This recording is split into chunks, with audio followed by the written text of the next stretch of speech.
Hello दोस्तों, स्वागत है आप सभी का एक और नई वीडियो में। आज मैं आप सभी के लिए लेके आ गया हूँ एक बेहद ही अजीब और डरावनी घटना। एक ऐसी घटना जिसे सुन के आपके शरीर के रोंगटे खड़े हो जाएंगे। तो चलिए दोस्तों, शुरू करते हैं वीडियो तरफ। दोस्तों, ये घटना वेंडिगो के बारे में है, इसीलिए बेहतर होगा कि मैं आपको वेंडिगो के बारे में थोड़ा बहुत बता दूं। दोस्तों, वेंडिगो एक ऐसा रहस्यमय प्राणी है जो कि अमेरिका और कनाडा के जंगली इलाकों में बहुत ज़्यादा पाया जाता है। जिन लोगों का अब तक इससे सामना हुआ है, उनका कहना है कि ये एक बहुत ही बड़ा आदमखोर है और ये मांस का भूखा रहता है। लोग बताते हैं कि वेंडिगो कोई और नहीं बल्कि कोई ऐसा इंसान ही होता है जिसके अंदर एक बहुत ही ज़्यादा बुरी आत्मा प्रवेश कर जाती है और वो उसे मांस खाने के लिए मजबूर कर देती है। लोगों की माने तो वेंडिगो का आकार काफ़ी ऊंचा हो सकता है, लेकिन काफ़ी बड़ा और शक्तिशाली होने के बावजूद उसके शरीर पर हमेशा मांस की कमी रहती है। कई लोग तो ये भी बताते हैं कि जब उसे किसी इंसान का मांस खाने को नहीं मिलता तो वो जानवरों का मांस भी खा लेता है, और अगर उसे वो भी ना मिले तो वो खुद अपने शरीर का मांस भी खा लेता है। कहते हैं कि उसकी आंखें नहीं होती, सिर्फ 2 काले गड्ढे होते हैं। इस आदमखोर को देखने के कई लोगों ने दावे किए हैं और कई लोगों ने तो ऐसी घटनाएं भी बताई हैं जिनमें उनके अपनों की जान चली गई है। और आज एक ऐसी ही घटना मैं आप सभी लोगों को बताने जा रहा हूँ। मेरे पापा ने एक बार मुझे एक बहुत ही भयानक घटना बताई थी, और इससे भी भयानक बात यह है कि ये घटना बिल्कुल सच्ची है और मेरे परिवार पे बीती हुई है, इसीलिए मैं इसे मानने से नकार भी नहीं सकता। ऐसे कई सारे कारण हैं जिनकी वजह से मैं इस घटना को कभी भी नहीं भूल पाऊंगा। तो जिनमें से एक कारण ये भी है कि यही वो घटना है जिसके कारण मेरे दादाजी की मौत हुई थी। बचपन में जब तक मेरे पापा मुझे ये घटना बताते थे, मैं यही सोचता था कि वो सिर्फ मुझे बच्चा समझ के ऐसे ही बहलाने के लिए ये कहानियाँ सुना रहे हैं। लेकिन धीरे धीरे जैसे जैसे मैं बड़ा हुआ, तब मुझे पता चला कि वो जो मुझे बताते आए थे वो झूठ नहीं बल्कि हकीकत थी। और आज मैं भी आपको उसी घटना के बारे में बताने जा रहा हूँ। हम सभी लोग हर जगह पे अलग अलग तरीके से कहानियाँ सुनते हैं, टीवी पर या फिर कई लोगों से। सब लोग बताते हैं कि उन्होंने भूत देखा, ये देखा या फिर वो देखा, लेकिन हम अपने दिमाग में बिठाए हुए हैं कि ये सब चीज़ें नहीं होती हैं। वो सब लोग झूठ बोल रहे होते हैं या फिर कहानियाँ बना रहे होते हैं, और हम लोग ऐसा तब तक करते हैं जब तक कि ऐसा कुछ ना कुछ हमारे साथ या फिर हमारे परिवार वालों के साथ ना हो जाए, कुछ ऐसा जिसकी वजह से हम इन सब चीज़ों पे विश्वास करने से मजबूर हो जाएं। जैसा कि मैंने आपसे कहा, ये घटना मुझे मेरे पापा ने बताई थी। पहले तो मुझे इस घटना पे बिल्कुल भी विश्वास था नहीं, लेकिन फिर जब मैंने इन सब चीज़ों के बारे में इंटरनेट पर जानना चाहा, तब मुझे पता चला कि ये सिर्फ हमारे साथ ही नहीं बल्कि कई सारे लोगों के साथ पहले भी घट चुकी है। जब मैंने इस घटना पे थोड़ी बहुत रिसर्च करी, तब जाके मुझे पता चला जिस चीज़ से उनका सामना हुआ था वो चीज़ थी वेंडिगो। लेकिन हमारे पापा उसे ऐसे नहीं बुलाते थे क्योंकि वो उस चीज़ को जानते ही नहीं थे। अब मैं आपको बिल्कुल वैसे ही बताता हूँ जैसे मुझे मेरे पिताजी ने बताई थी। जब मैं छोटा था, उस समय शिकार करना बहुत ही अच्छा माना जाता था। कोयोट भेड़िए की एक प्रजाति होती है जो कि उनसे काफ़ी ज़्यादा मिलती है, लेकिन ज़्यादा खतरनाक नहीं होती, और उनका शिकार करने के लिए हम हमेशा ही पीछे के जंगलों में जाया करते थे। अब बात यह थी कि उनकी चमड़ी बहुत ही महंगी बिक जाती थी, जिसके कारण हमारा गुजारा बहुत ही अच्छे से होता था। हम ये शिकार वाला काम हर रात में करते थे क्योंकि दिन में ये सब करना ठीक नहीं था। ऐसा नहीं था कि हमेशा हमें कोयोट मिल ही जाता था, कभी कभी हम हिरन भी मार लाते थे क्योंकि पापा जिन्हें बेचते थे उन्हें इस सब से कोई ज़्यादा फर्क नहीं पड़ता था। वो भी एक ऐसी ही रात थी जब हम शिकार के लिए गए हुए थे। हम जंगल में आगे बढ़ते हुए किसी जानवर के निशान ढूंढने की कोशिश कर रहे थे, और उसके बाद हमने वो दृश्य देखा जिसे देखकर किसी का भी दिल दहल जाए। जब हम एक झाड़ी को पार करके थोड़ा आगे गए तो हमने आश्चर्य भरी आंखों से देखा कि हमारे चारों ओर सिर्फ खून ही खून फैला हुआ था।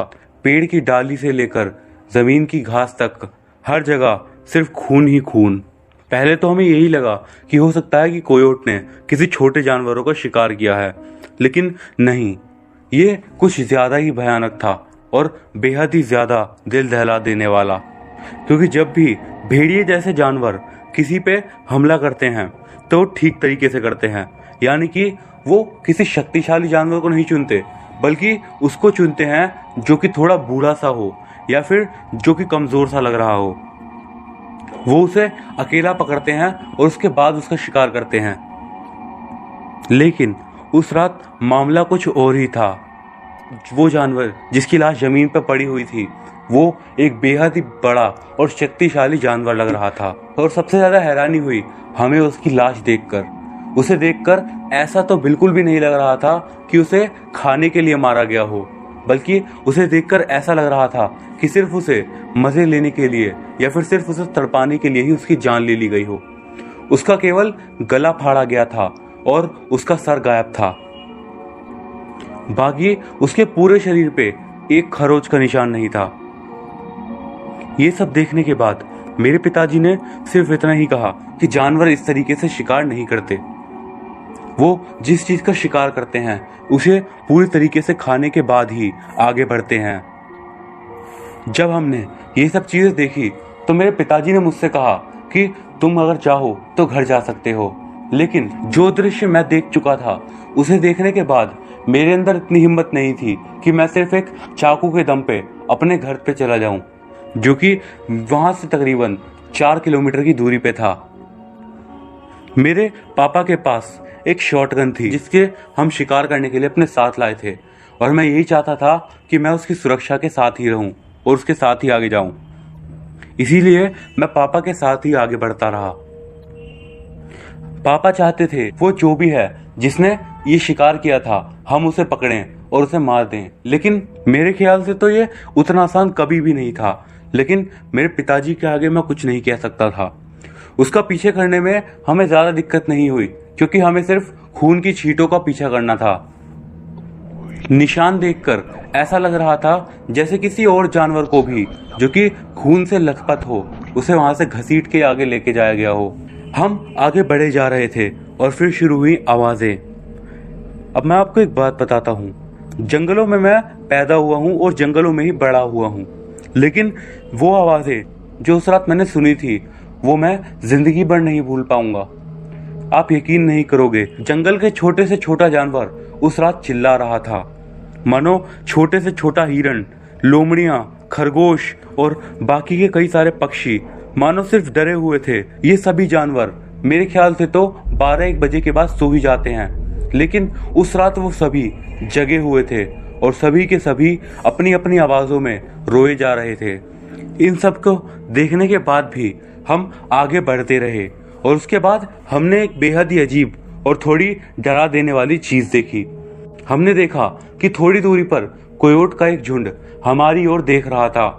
पहले तो मेरे पापा ने कहा कि एकदम स्थिर खड़े हो जाओ और उनकी तरफ कम ही देखो, लेकिन हमने थोड़ी देर में ध्यान दिया कि वो सिर्फ हमें देख नहीं रहे थे बल्कि हमारी ओर ही भाग के आ रहे थे।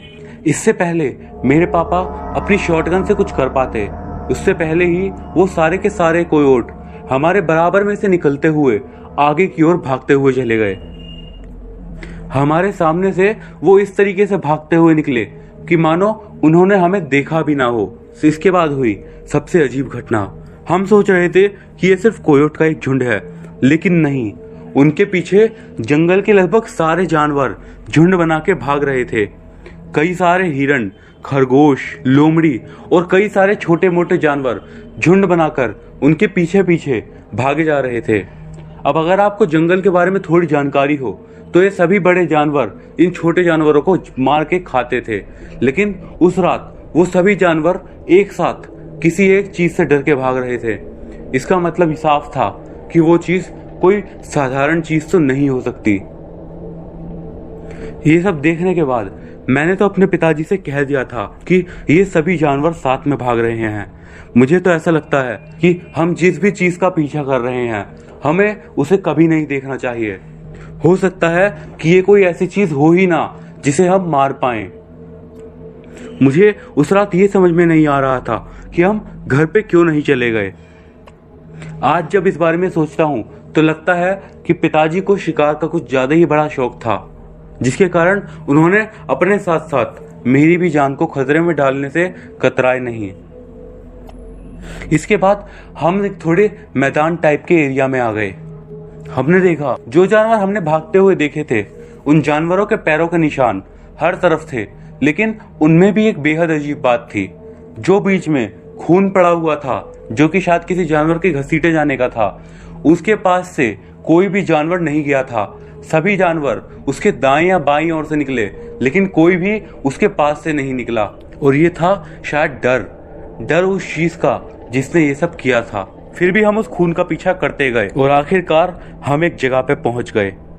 उस जगह पे बहुत पहले एक स्कूल हुआ करता था जो कि बंद हो गया था, और अब वो जगह सिर्फ एक खंडहर ही रह गई थी।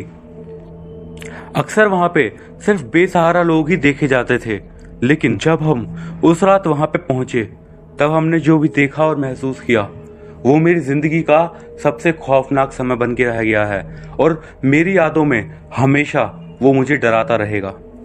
हम उस स्कूल से तकरीबन अभी भी 50-60 मीटर की दूरी पे ही थे कि हमें एक आवाज आनी शुरू हुई।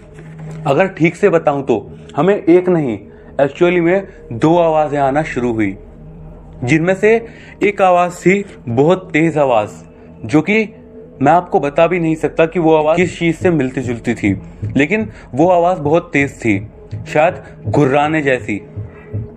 उसके साथ में ही एक धीमी आवाज भी आ रही थी, और वो सिर्फ कराह रही थी।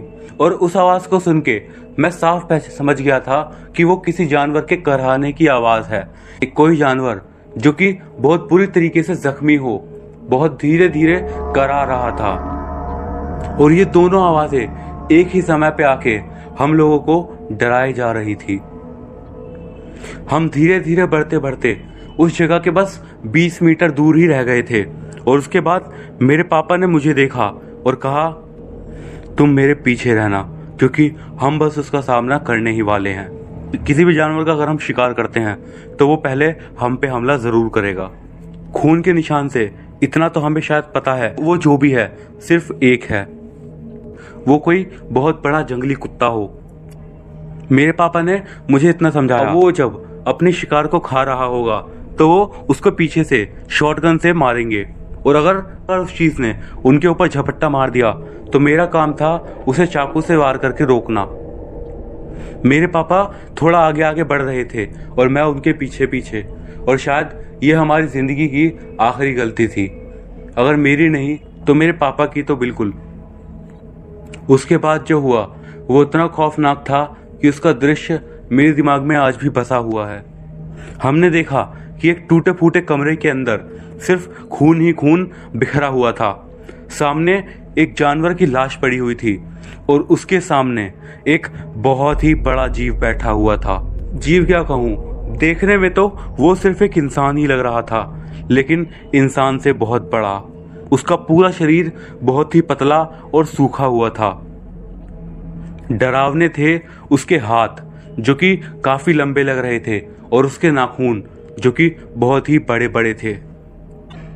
उसके हाथ और पैर थे जैसे कि हम इंसानों के होते हैं, लेकिन वो बैठा था मानो किसी बंदर की तरह, और नीचे पड़े हुए अपने शिकार को सिर्फ नोच कर खाए जा रहा था। मांस के टुकड़े हर जगह फैले हुए थे और गंदी बदबू आए जा रही थी।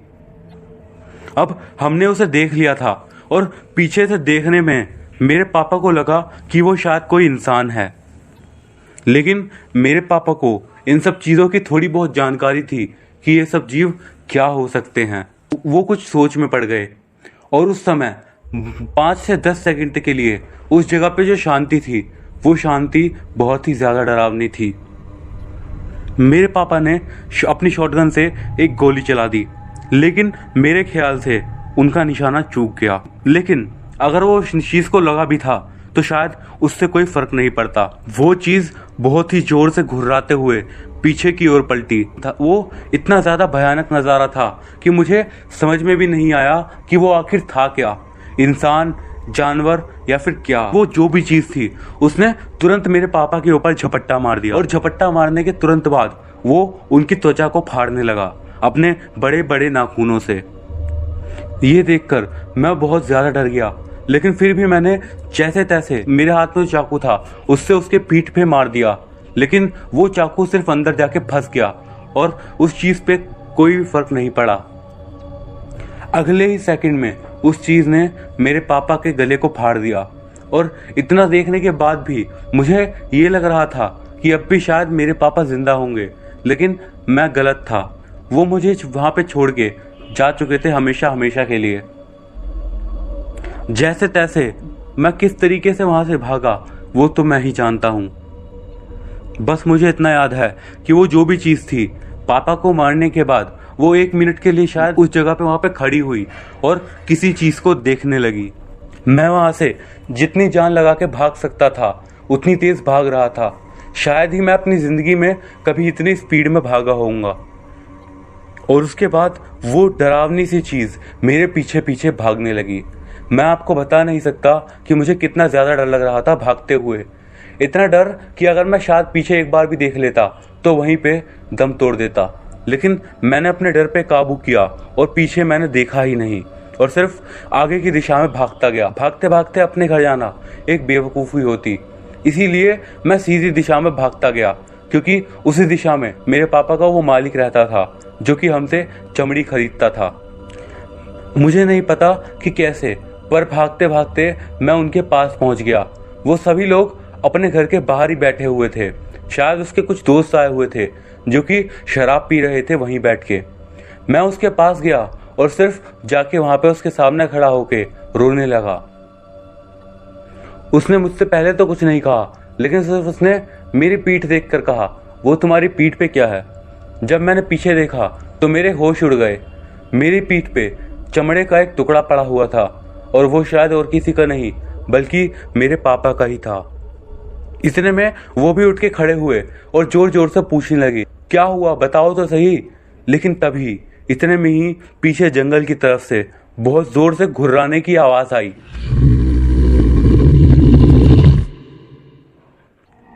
मानो उस आवाज को सुनते ही वहां मौजूद हर एक शख्स का नशा उतर गया हो और सबके सब होश में आ गए हों।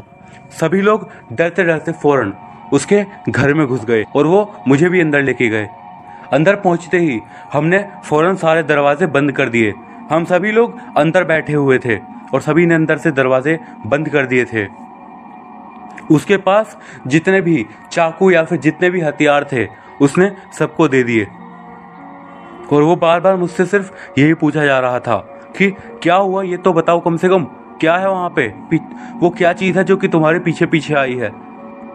लेकिन मेरे पास तो उसके सवाल का कोई जवाब था ही नहीं। उसके बाद वो चीज उस जगह पे आ ही गई और मैंने पहली बार उस चीज को खिड़की में से थोड़ा साफ तरीके से देखा। वो एक इंसान जैसा ही था, लेकिन इंसान नहीं था। मानो उसके अंदर तो कोई शैतान था, कोई शैतान जो कि सिर्फ उसे किसी को मारने के लिए उकसा रहा था। लेकिन अचानक से वो खिड़की के सामने से गायब हो गया। अब तक भी मेरे पापा के मालिक को इस बात का अंदाजा नहीं हुआ था कि वो कितना खतरनाक जीव है। उसने कहा कि हम सभी लोग इस पर एक साथ हमला करेंगे और इसे मार देंगे। लेकिन मेरी तो हालत इतनी ज्यादा खराब हो गई थी कि मैं तो शायद ही कुछ कर पाता। वो लोग एक झुंड बना के नीचे के दरवाजे की तरफ गए और सिर्फ उन्होंने एक तरफ से थोड़ा सा दरवाजा खोला। इससे पहले कि वो दरवाजा खोल के बाहर जा पाते, उस चीज का हाथ फौरन दरवाजे के अंदर आ गया और वो ये सब इतनी जल्दी हुआ, सभी लोग बेहद ज्यादा डर गए। मेरे ख्याल से 4 या 5 आदमी उस दरवाजे को ही बंद करने में लग गए, लेकिन हाथ अंदर फंसा हुआ था और इतने में ही मेरे पापा के मालिक ने अपने हाथ में मौजूद चाकू से उसका हाथ ही काटना शुरू कर दिया। और पता नहीं कैसे भी करके उन्होंने उस चीज का हाथ काट दिया और उस चीज का हाथ कट के अंदर ही गिर गया और उन्होंने फौरन इस बार डरते डरते दरवाजा बंद कर दिया। अब शायद वो भी समझ चुके थे कि ये कोई साधारण जीव नहीं है, ये कोई और ही बला है। सभी लोग समझ चुके थे कि वो चीज अब और भी ज्यादा गुस्से में होगी। किसी के पास और कोई चारा नहीं था, सिर्फ उन्होंने पुलिस को फोन कर दिया उस जगह पे आने के लिए। और उसके बाद अगला आधा घंटा सभी लोगों ने ऊपर वाले कमरे में एक कोने में बैठ के बिता दिया। वो जो भी चीज थी वो उतने में उस जगह से चली गई थी, लेकिन हमें इतना ज्यादा डर लग रहा था कि हम में से कोई भी अब बाहर जाने की हिम्मत नहीं कर रहा था। आखिरकार काफी देर इंतजार के बाद पुलिस उस जगह पे आ ही गई। मुझे अभी याद है उसके इस घटना के बाद मैं अगले कई दिनों तक किसी से कुछ भी नहीं बोला। मेरे पापा मर चुके थे और इससे बड़ा सदमा मेरे लिए कुछ भी नहीं था, और वो जो घटना थी वो तो मेरे दिल में मानो बस ही चुकी थी। अगले कुछ दिनों तक मुझे अस्पताल में ही रखा गया, और उसके बाद जब मैं वहां से वापस गया तो मुझे मेरे पापा के मालिक ने ही नौकरी दे दी। उसके बाद मेरे पापा के मालिक ने कभी भी उस चीज के बारे में मेरे से कोई बात नहीं करी। लेकिन जब मैं थोड़ा बड़ा हुआ तो मैंने आर्मी के लिए फॉर्म भर दिया, और उसके बाद आर्मी में मैं भर्ती भी हो गया। लेकिन जब एक समय पे मैं वापस आया था तो मैंने उनसे आखिर पूछ ही लिया कि पुलिस ने आखिर क्या कहा था। तो उन्होंने बताया कि पुलिस को यही लगा कि वो शायद कोई जंगली जानवर था, या जैसे कि कोई भेड़िया या फिर कोई भालू, जो कि शायद से जंगलों की तरफ से भाग आया था। लेकिन मैंने उनसे कहा कि हमने तो उसका एक हाथ काट लिया था। लेकिन मेरे हाथ वाली बात बोलते ही वो मेरी ओर घूरने लगे और मुझे बताया कि वो हाथ जो पुलिस वाला लिया था उसका रास्ते में जाते जाते ही एक्सीडेंट हो गया, और उसकी लाश बहुत ही बुरी हालत में मिली। और उसके बाद जब उसकी लाश तो मिली, लेकिन वो हाथ वहां से गायब हो गया था।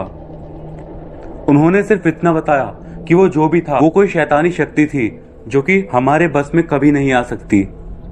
उसके बाद मैं उनसे कभी भी नहीं मिल पाया, क्योंकि जब मैं वापस आया तो वो लापता हो चुके थे।